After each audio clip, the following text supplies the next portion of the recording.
So we have, I think, to be careful when we praise biodiversity. We don't really mean it. What we mean is good biodiversity, and that's usually unspecified and unexplained. So I guess my plea, and I'll stop about here, is for much more precision and care in stipulating or specifying what we mean when we advocate elements of the green agenda, whatever that may be. Now, everybody's in favor of it, and I'm certainly in favor of it. I've been wearing a green shirt the whole conference to show my strong commitment, and I haven't been wearing the green skin that I talked about simply because I haven't found a way of producing it. But we're all in favor of greening, and rightly so, but we have to be very careful about what we mean. And I think it boils down to the question of what sort of environment, whether built or organic, do we want to live in? And how can we achieve that, rather than trying to divide it up between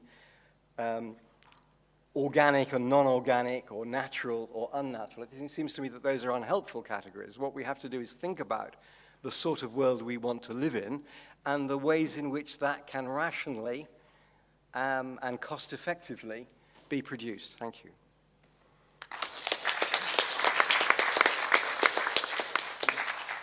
Thanks very much, John. We should, however, continue, I think. Annabelle, thank you. You're coming up. Annabelle Lever is another fellow at the Institute of Science, Ethics and Innovation. She has an enormously wonderful cosmopolitan traveling history, on both sides of the Atlantic, and I won't try and summarize it. Her most recent history has been at the London School of Economics and then most recently at Manchester, although sadly you're now moving on again. A terrific platform there to work from, and you're going to talk, I think, about fairness in sharing benefits and burdens, if I may so characterize it. Thanks. No, thank you. I'm sorry, I haven't got slides and things, but since I tend to wave my hands around, I thought I'd be better standing up.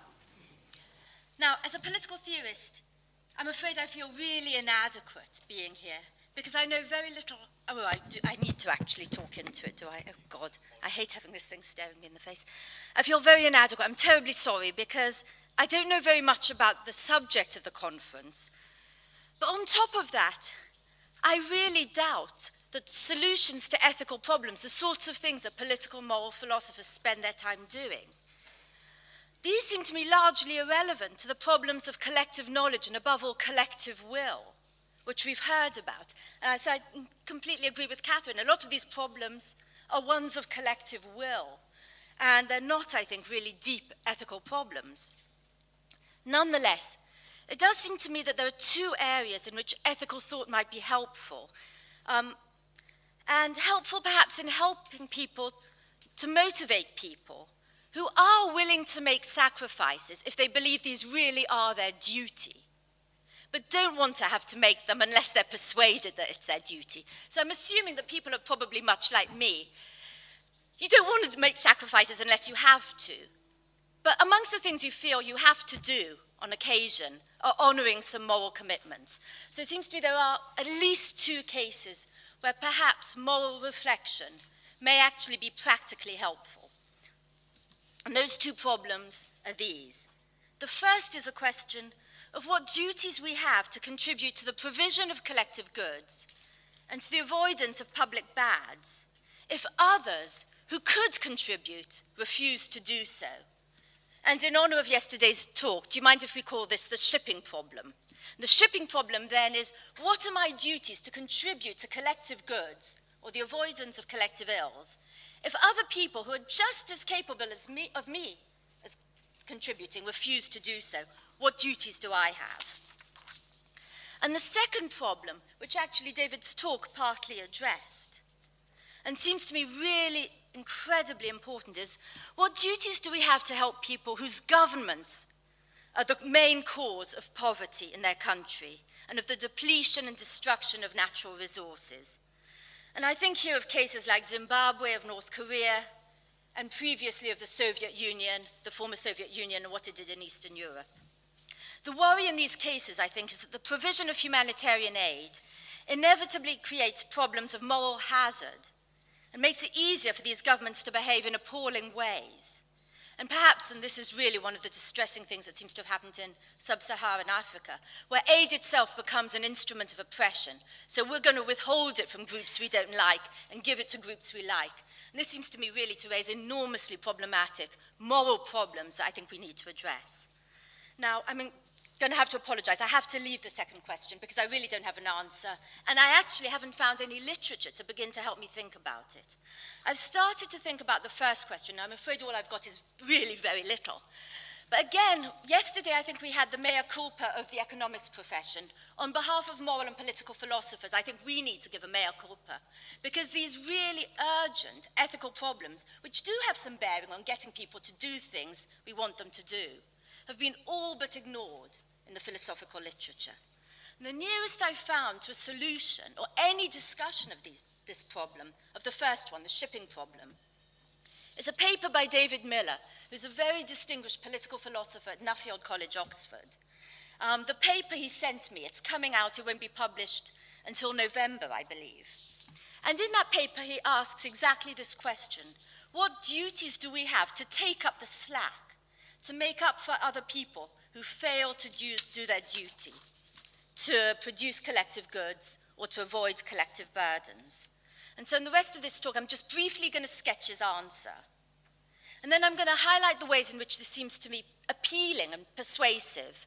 And then I'm going to turn to the problems I see with it and the ways in which I actually think this illustrates severe problems in philosophical thinking at present that I think we need to try and move beyond.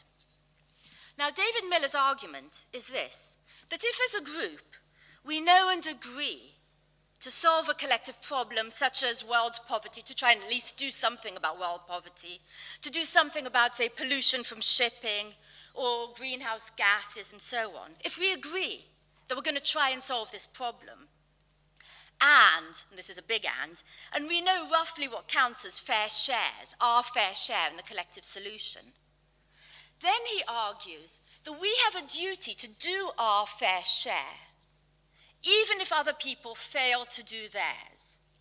And his argument roughly then is this: that even when other people fail to do their fair share, we have a duty in justice to do what we were committed to doing by justice before. But he wants to persuade us that we have no duty in justice to do more, to pick up the slack for the people who haven't done their fair share.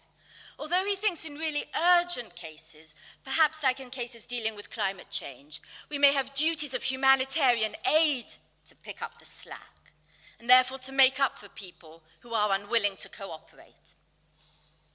Okay, so just to summarize, David Miller's view is, if we agree to try and tackle collective problems such as come with the Kyoto Treaty and so on, or with shipping, and we have a sense of what our fair share is, justice requires us to do our fair share even if other people don't do theirs, unless their failure to do anything makes the whole project futile or imposes such heavy costs that we're incapable of doing it. But in general, he thinks that's not the case. So his view is, if they abscond, we've still got a duty and justice to go ahead.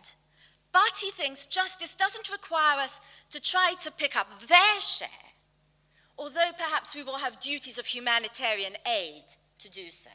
That's his argument.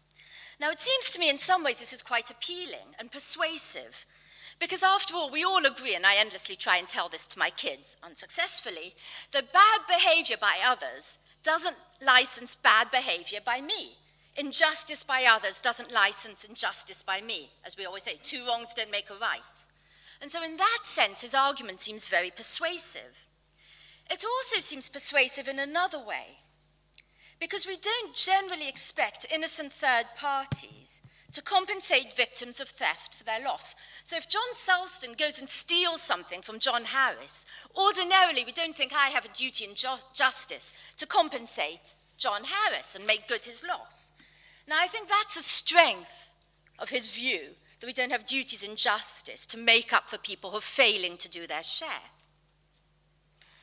Nonetheless, I think there are two really serious difficulties with his paper, and I really think it's important to think about them. The first is his argument turns on sharply distinguishing duties of justice from duties of humanitarian aid. And it seems to me that this is a complete and utter red herring that's taken hold of the philosophical literature on really all the political philosophy that's currently being written on global justice and our duties concerning climate change and the rest. It's fixated on the importance of distinguishing duties of justice from duties of aid. And the implication, I take it, isn't just we ought to be clear about what our duties are and why we've got them. That seems to me a good idea. But the implication seems to be that when we know, oh, it's a duty of justice, that's a duty of aid, we know all the duties over here are much more important than the duties over here. But I think that's a mistake. Duties of justice vary in their importance, and so do duties of humanitarian aid. And so the idea that these duties are always more important than those strikes me as terribly mistaken. If it's mistaken, fixating endlessly on whether or not a duty is a duty of justice rather than, heaven forbid, a mere duty of humanitarian aid seems to me to distract from questions about the urgency of picking up the slack, the importance of doing things when others don't contribute, the importance perhaps of compensating those who try to pick up the slack, who try to do more than is required so they don't suffer as special burdens, and also from reflecting on what duties we have, not merely to compensate people who try to help, but also to enforce and punish selfish behavior. It seems to me these are important ethical questions. What duties do we have to compensate people so they're not disadvantaged by acting justly? And what duties do we have to punish those who refuse to act justly? These seem to me really important questions, and no amount of fixating on is it a duty of justice, is it a duty of aid, seems to me likely to solve them. So that's my first worry. The second problem I see with Miller's article, also I fear relevant to my profession, is confusion of individual norms with norms that are appropriate at a global or collective level. Now, I may have no duty to compensate John Harris if John Solston steals from him, but I do have duties to support and, if necessary, to help to create institutions such as courts, police, the whole paraphernalia we normally refer to, which seeks to prosecute, identify and prosecute guilty people, and to provide justice for their victims. All of these, it should be noted, are potentially very demanding and expensive duties. So the fact that I may not have a duty myself to compensate victims of global warming who, say, China or someone else isn't doing anything to help, doesn't mean that I don't have a great variety of really demanding duties. I may have duties to help those and compensate those who are trying to pick up the slack. I may have duties to contribute to punishing, perhaps shaming, but definitely punishing and discouraging violators. So the idea that the only duty I have in justice is to take up the slack, to do my part, seems to me seriously to understate the duties of justice I have.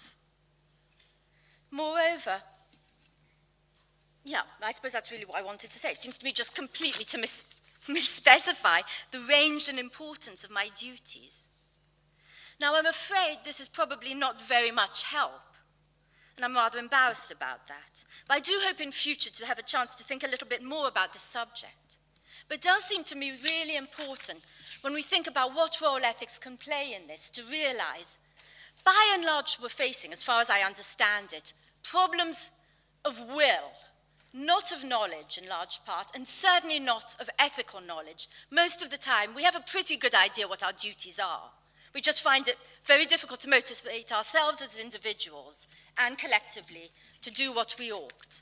But there are one or two cases, I think, where ethical reflection could help us.